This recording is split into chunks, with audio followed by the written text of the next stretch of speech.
이제는 끝났다. 예, 금요일 오후 예수님의 시신을 수습하여 이 무덤에 안치하던 그 제자들의 마음이 드리워진 처절한 절망의 그림자의 말입니다. 이제는 끝났다. 그들에게 무덤은 모든 희망이 묻힌 장소였습니다. 여러분, 우리의 인생에도 이런 무덤의 순간이 있지 않습니까?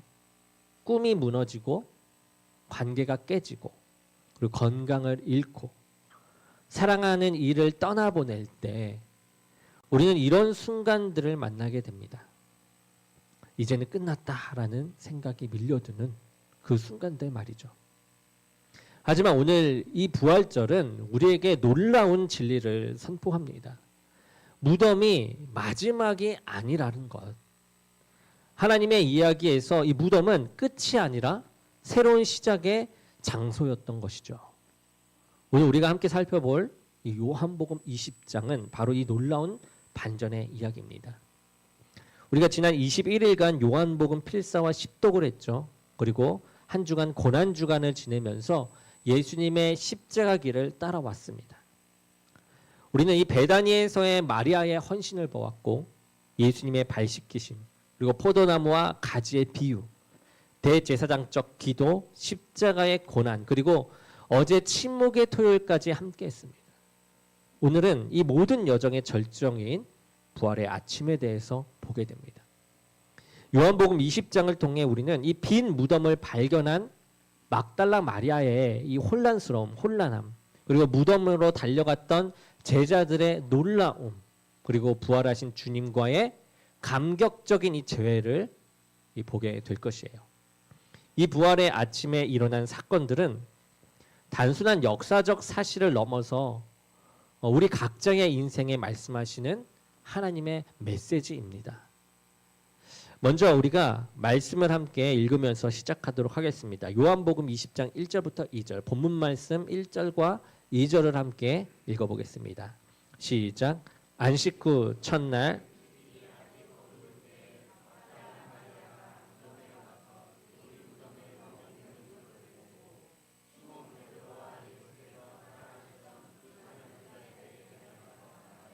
사람들이 주님을 무덤에서 가져다가 어디 두었는지 우리가 알지 못하겠다 하니. 아멘. 우리가 여기서 먼저 시간적 배경에 주목해 보기를 바랍니다. 안식 후 첫날 일찍이 아직 어두울 때라는 이 표현입니다. 주일 새벽 아마도 오전 3시에서 6시 사이를 가리킬 것이에요. 이 어두울 때, 이 원어로 스코티아스라는 단어는 단순한 물리적 어둠을 넘어서 요한복음에서 종종 이 영적 어둠을 상징하기도 합니다. 상징하는데 쓰였어요.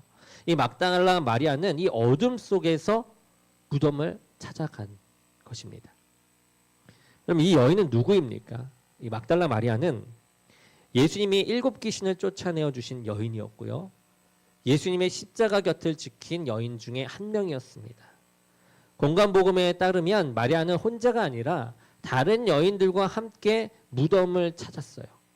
요한복음 2절에 보면 우리가 알지 못하겠다라는 표현이 이를 뒷받침해주고 있죠. 요한은 이 이야기의 초점을 막달라 마리아에게 맞춰서 보이고 있다라는 것입니다. 마리아가 발견한 것이 무엇입니까? 처음 들어가서 돌이 무덤에서 옮겨진 것이었어요. 그녀는 이것을 보고 즉시 베드로와 예수님이 사랑하시던 제자에게 달려갔습니다. 아마 이 제자를 요한으로 추정하고 있어요. 그녀의 결론은 무엇입니까? 어떻게 얘기하죠? 사람들이 주님을 무덤에서 가져다가 어디에 두었는지 우리는 알지 못하겠다라고 말하죠. 그녀는 예수님의 시신이 지금 도난을 당했다라고 생각하고 있는 것입니다. 여기까지의 말씀이 오늘 우리에게 의미하는 바는 뭘까요? 때로 우리는 하나님의 놀라운 역사 앞에서 처음에는 그것을 제대로 이해하지 못해요. 막달라 마리아는 그 순간 부활을 생각하지 못했다라는 거죠. 그녀는 자신이 보는 이 현실, 그러니까 빈 무덤을 자신의 제한된 관점, 이 시신이 도난당했다라는 그런 관점으로 해석을 했다라는 겁니다. 우리도 종종 이 하나님이 우리 삶에 행하시는 일을 처음에는 잘 이해하거나 잘못 이해하거나 이 오해를 합니다. 신앙은 눈에 보이는 현실을 넘어서 하나님의 관점에서 바라보는 시각이 필요하다라는 것이죠. 그 이후에 3절부터 9절의 말씀은요. 이제 두 제자가 무덤으로 달려가는 아주 생생한 장면을 묘사하고 있어요. 이 막달라 마리아의 이 놀라운 소식에 이 베드로와 요한은 즉시 무덤으로 달려갑니다. 요한이 먼저 도착했어요. 다른 제자라고 하는 그 제자가 먼저 도착했습니다만 무덤 안으로 들어가지는 않았습니다. 베드로는 도착하자마자 무덤 안으로 들어가요. 여기서 제자들이 본 것이 무엇입니까? 세 가지 중요한 관찰점이 있는데 먼저는 보았다라고 세 가지가 나오는데 먼저 세마포가 놓여 있었어요. 그리고 두 번째는 머리를 쌌던 수건은 따로 쌌던 대로 놓여 있었다라고 되어 있습니다. 그리고 세 번째는 이 모습을 본 그 제자는 믿었다. 다른 제자는 믿었다라고 나와 있습니다. 이 흥미로운 것은 요한복음이 이 본다라는 걸 세 번 말하는데 이 세 가지 다 다른 헬라어의 단어를 사용했다라는 것이에요. 요한이 처음 무덤을 들여다 보았을 때 사용된 단어는요. 이 블레페이라고 해서 단순히 본다라는 것을 의미합니다. 그냥 본 것이에요. 그리고 베드로가 무덤 안을 살필 때 사용했던 단어는 테오레이라는 단어인데 자세히 관찰한다라는 뜻을 말합니다. 마지막으로 요한이 들어가서 보고 믿었을 때에 사용했던 이 보다의 단어는 에이덴, 그래서 보고 이해했다라는 뜻을 가지는 단어예요. 그러니까 더 깊은 통찰을 의미하는 단어인 것이죠. 왜 요한은 이 광경을 보고 이렇게 믿게 되었을까요? 그가 본 이 세마포와 이 수건의 상태는 누군가 시신을 훔쳐갔다라는 이론과는 맞지 않았습니다. 시신을 훔치는 사람이라면 그 귀중한 세마포를 그대로 두고 가지 않았을 것이며 더욱이 머리 수건을 따로 쌌던 대로 이렇게 개서 다시금 놓지 않았을 것이기 때문이에요. 요한은 이 모습을 보고 예수님이 부활하셨다라는 결론에 도달하게 됩니다. 그러나 이 사실의 의미를 설명해 줄 성경 말씀에 대해서는 요한은 아는 바가 없어요. 없었다라는 거죠. 이 말씀이 오늘 우리에게 의미하는 바는 무엇일까요? 제자들은 자신들의 눈으로 증거를 목격했습니다. 그렇지만 그것을 성경의 계시 안에서 온전히 이해하지는 못했어요. 진정한 믿음은 이 경험과 계시, 즉 이 보는 것과 함께 들음이 함께 만날 때 완성이 됩니다. 오늘날 우리는 이 베드로와 요한보다 더욱더 유리한 위치에 있어요. 우리는 성경 전체를 통해 예수님의 이 죽으심과 부활의 필연성을 볼 수 있기 때문에 그렇습니다.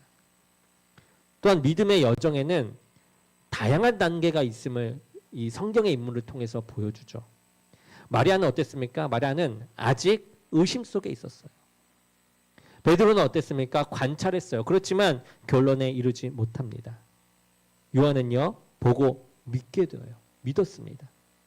우리도 각자 믿음의 여정 속에 있어요. 어떠한 모습일지 모르지만 제자들에게 맞게 이렇게 주님께서 만나 주셨던 것처럼 하나님은 우리의 상태에 맞게 우리를 만나 주실 줄로 믿습니다. 다음은 요한복음 20장 11절에서 12절 말씀을 함께 보도록 하겠습니다. 함께 보겠습니다. 시작.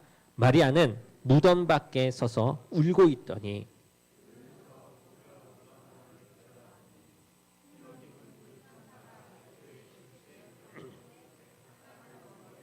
하나는 발편에 앉았더라. 아멘.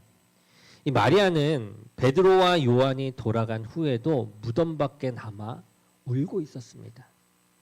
그녀의 슬픔은 얼마나 깊었겠습니까?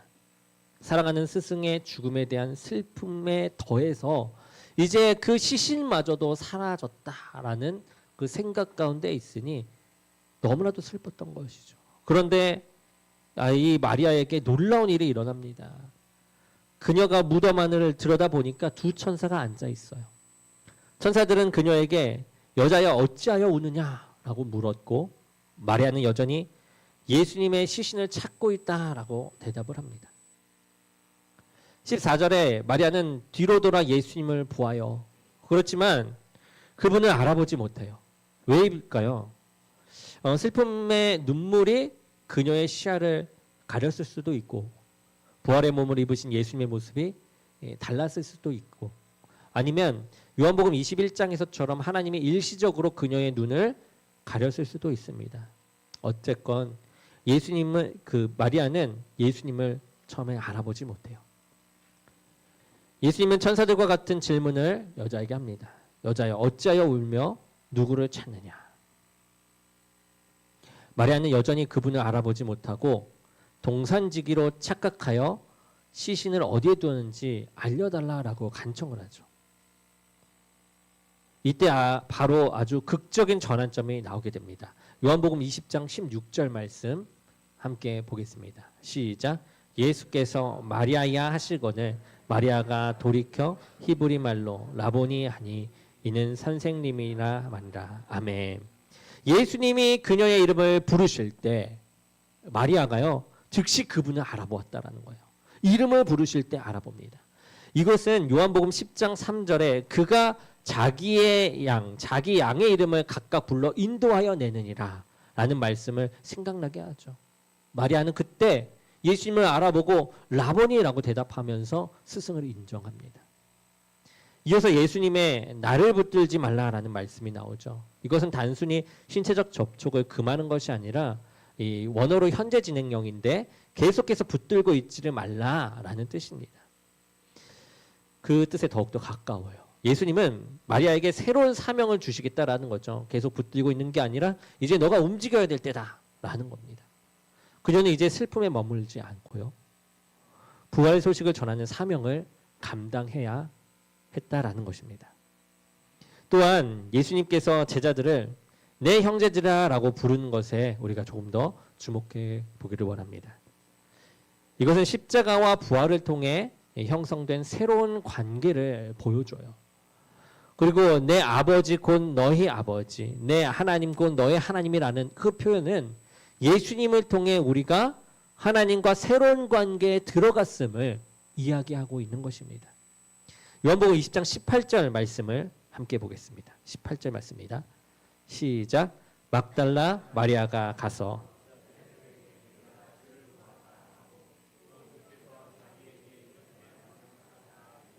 아멘. 새로운 관계가 된 후에 이제 마리아는 역사상 첫 번째 부활의 증인이 되었습니다. 당시 이 여성의 증언은요 법정에서 아주 신뢰받지 못하는 그런 상황이었어요. 그렇지만 하나님은 이 여성을 첫 번째 부활의 증인으로 선택하십니다. 그녀를 이제 보낸다라는 것이에요. 복음 전파의 첫 번째 사람으로 보내시는 겁니다. 이는 복음의 이 혁명적 성격을 보여주는 것이죠. 새로운 관계 설정, 새로운 성격을 보여줍니다. 이 말씀이 오늘 우리에게 의미하는 바는 뭘까요? 부활하신 주님은 우리의 가장 깊은 슬픔과 혼란 속에서도 우리를 만나주신다라는 거죠. 마리아는 슬픔에 잠겨 있었습니다. 그렇지만 예수님은 그녀를 찾아오셔서 이름을 불러주셨어요. 오늘 또 주님은 우리의 이름을 불러주시며 만나주십니다. 또한 이 부활은 단순한 위로를 넘어서 사명으로 우리를 부르세요. 마리아가 슬픔에서 벗어나 이젠 부활의 소식을 전하는 첫 증인이 되었듯이 우리도 부활의 증인으로 부름을 받았습니다. 부활의 경험은요 개인적 위로로 끝나지 않습니다. 세상을 향한 증인으로 이어져야만 하는 것입니다. 아멘. 2010년 칠레 코피아포 광산에서 일어난 사고예요. 33명의 광부들이 지하 700m 깊이에 69일 동안 갇히게 되었습니다. 그들에게 그 광산은 살아있는 무덤과도 같았어요. 첫 17일 동안 그들은 외부와 어떤 연락도 할 수가 없었고 구조대가 그들을 발견했는지조차 알 수 없었습니다. 우리가 묻힌지 알고 있나? 그것 또한 알 수 없는 상태였죠. 그 안에 이 오르마 레이가츠라는 광부는 후에 그 경험을 이렇게 말해요. 가장 어두운 순간 우리는 두 가지 선택이 있었습니다. 절망하여 죽기를 기다리거나 희망을 붙들고 살아남기 위해서 싸우거나. 그러한 상황 속에서 구조대가 드디어 좁은 구멍을 뚫어 광부들과 이제 연락이 닿았습니다. 그때 광부들은 그 작은 구멍을 통해서 들려오는 그 빛, 통해 비추어오는 그 빛을 보고 환호를 했어요. 그 작은 빗줄기는 그들에게 삶과 죽음의 차이였다라는 거죠. 그들이 보낸 메시지는 이렇습니다. 우리는 모두 괜찮습니다. 이 이야기는 이 부활의 의미를 생각하게 하죠. 죽음이라는 그 무덤 속에서 희망 없이 갇혀있던 그런 인류에게 부활은 바로 그 어둠을 뚫고 들어온 빗줄기와 같다라는 것입니다. 빈 무덤은 우리에게 이렇게 얘기해요. 모든 것이 괜찮다라는 메시지를 전합니다. 죽음이 이기지 못했고 어둠이 마지막이 아니며 이제 새로운 생명과 희망이 있다라는 것을 그 빈 무덤이 우리에게 알려준다라는 겁니다. 광부들처럼 우리도 선택의 직면에 있습니다. 절망 속에 머물 것인가 아니면 부활의 빛을 들고 새로운 삶으로 나아갈 것인가. 부활의 메시지는 단순히 매년 한 번 기념하는 역사적 사건이 아닙니다. 부활은 우리가 날마다 살아내야 하는 실제라는 것이죠. 이제 부활의 삶을 실천하기 위해서 세 가지 도전을 나누고자 합니다. 첫 번째는 빈 무덤의 증거를 직면하라라는 것이에요. 이 베드로와 요한처럼 우리도 이 빈 무덤의 증거와 직면해야만 합니다. 그들은 단순히 그 들은 소식에 머물러 있지 않았어요. 직접 그 무덤을 향하여 달려갔습니다. 그들은 증거를 자신의 눈으로 확인했습니다. 어떠한 모양이었건 확인을 하러 달려갔다는 거예요. 오늘날 많은 사람들이 이 기독교 신앙에 대해서 이렇게도 생각하죠. 다른 사람에게 들은 이야기나 어린 시절에 배운 내용에 그대로 머물러 있다는 거예요. 자기가 탐구하고 자기가 확신을 가지며 나아가지 못한다는 거죠. 하지만 진정한 신앙은 개인적인 탐구와 확신 또한 필요합니다. 우리가 큐티를 하고 주의 말씀을 함께 묵상하고 하는 것들이, 성경 공부를 하는 것들이 다 이러한 것에 속해요. 여러분에게 묻고 싶습니다. 여러분은 단순히 부활에 대해서 들었습니까? 아니면 직접 그 증거를 탐구해 나갔습니까? 우리를 향한 하나님의 말씀, 주님을 향한 여러분의 신앙은 개인적 확신에서 나오는 것입니까? 아니면 다른 사람의 믿음을 빌려 쓰고 있는 것입니까? 요한이 무덤에 들어가 보고 믿었듯이 우리도 주님을 개인적으로 만나는 체험이 필요합니다. 진정한 부활신앙은요, 타인의 경험이나 전통을 넘어, 이것도 필요하겠지만 전통을 넘어서 개인적 확신에 기초한다라는 것이죠. 두 번째는 자신의 이름을 부르시는 주님의 음성을 들으라라는 것이에요. 주님의 음성을 듣는 것입니다. 이 마리아의 전환점은 예수님이 그녀의 이름을 불러주셨을 때였어요. 그 순간 그녀는 동산지기가 아닌 부활하신 주님을 알아봅니다. 주님이 나의 이름을 불렀을 때 그것을 알아봐요. 오늘날 너무 많은 소리들과 잡음 속에서 우리는 주님의 음성을 놓칠 수가 있습니다. 예수님은 여전히 우리 각자의 이름을 부르고 계십니다. 그분은 일반적이고 추상적인 방식이 아니라 매우 개인적이고 친밀한 방식으로 우리 각자의 이름을 부르고 계신 것이에요. 우리는 날마다 하나님의 말씀과 기도 가운데 시간을 보냄으로써 그분의 음성에 귀를 기울여야만 합니다. 그리고 마리아처럼 마리아가 라보니라고 응답한 것처럼 우리 또 예수님께 응답해 나가는 저와 여러분 되기를 원합니다. 여러분, 부활신앙은요, 이론이 아닙니다. 관계예요. 관계. 그것은 살아계신 주님과의 지속적인 대화와 교제 속에서 자라나게 됩니다. 여러분은 오늘 주님이 여러분의 이름을 부르실 때 그분을 알아보고 있습니까? 알아보며 주님을 맞이하시기 바랍니다. 세 번째입니다. 세 번째는 부활의 증인으로 살아가라라는 것이에요. 이 마리아는 부활의 첫 번째 증인이 되었죠. 예수님은 그녀에게 가서 내 형제들에게 전하라라고 말씀하셨고 그녀는 그 말씀에 순종했습니다. 부활을 경험한 우리도 같은 사명을 받았습니다. 우리는 단순히 부활의 수혜자가 아니라 이제 증인으로 부름을 받았다라는 것이죠. 증인은 자신이 보고 경험한 것을 증언합니다. 예수님을 믿는 것은 그분이 보여주신 삶의 방식을 따르는 것을 포함해요. 그러니 그분은 용서하셨죠? 그렇다면 우리도 용서해야만 합니다. 그분은 섬기셨습니다. 우리도 섬겨야만 합니다. 그분은 사랑하셨습니다. 우리도 사랑해야 합니다.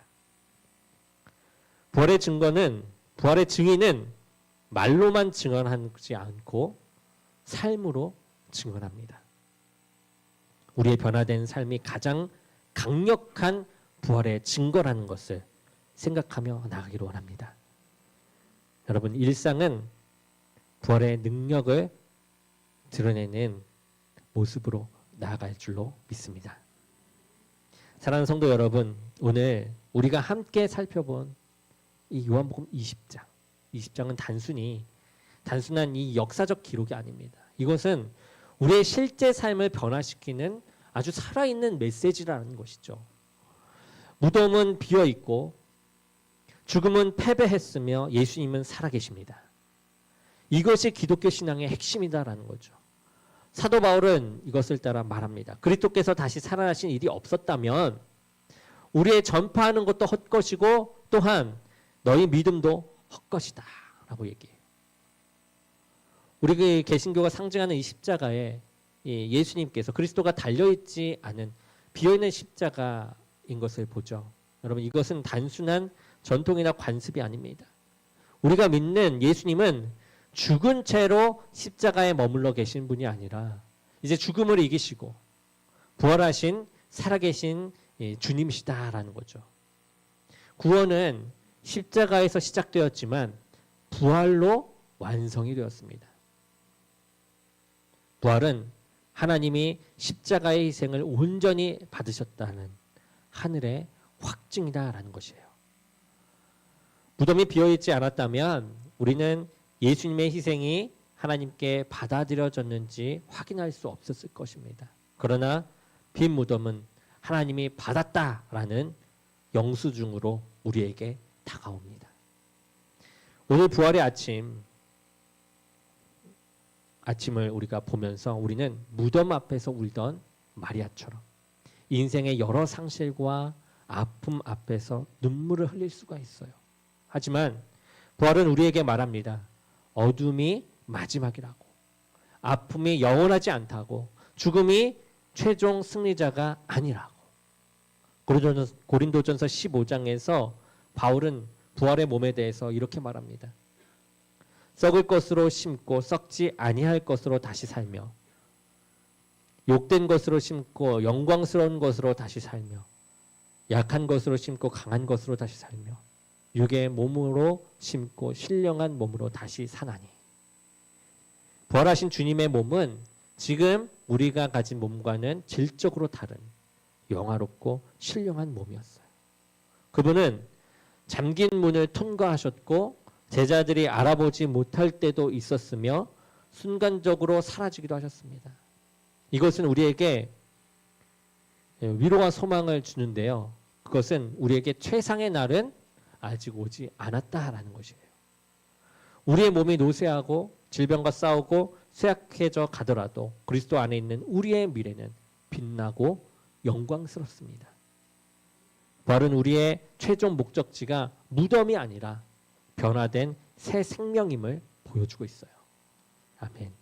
무덤에 달렸던 베드로와 요한, 그들처럼 우리도 믿음의 여정에서 각자 다른 속도로 움직이고 또 다른 방식으로 보고 이해합니다. 하지만 부활하신 주님은 우리 모두를 기다리고 계신 것은 동일합니다. 무엇보다 이름을 불러주시는 예수님의 음성. 그 음성을 들었던 마리아처럼 우리도 개인적으로 주님을 만날 수가 있어요. 그분은 역사 속의 인물이 아닌 지금 이 순간에도 살아계셔서 우리 한 사람 한 사람을 부르고 계신 분입니다. 부활하신 주님은 우리에게 물으시죠. 내가 지금 인생의 무덤 앞에서 울고 있느냐? 내가 동산지기를 찾고 있느냐? 우리가 살아계신 주님을 알아보지 못할 때가 있습니다. 우리는 주님이 아닌 다른 것들에게 해결책을, 다른 것들로 인해 해결책을 찾죠. 돈, 성공, 관계, 쾌락, 권력. 이 모든 것들은 동산지기와 같아서 우리 영혼의 이 진정한 갈망을 채워줄 수가 없습니다. 그러나 주님은 지금도 우리의 이름을 부르고 계십니다. 그리고 우리가 그분을 알아볼 때 마리아처럼 라본이라고 외치며 참된 기쁨을 경험하게 될 것입니다. 사랑하는 성도 여러분, 오늘 부활절은 우리에게 단순한 종교적 기념일이 아닙니다. 이날은 그리스도 안에서 우리가 가진 살아있는 소망의 능력을 새롭게 경험하는 날이라는 것입니다. 빈 무덤이 우리에게 선포했죠.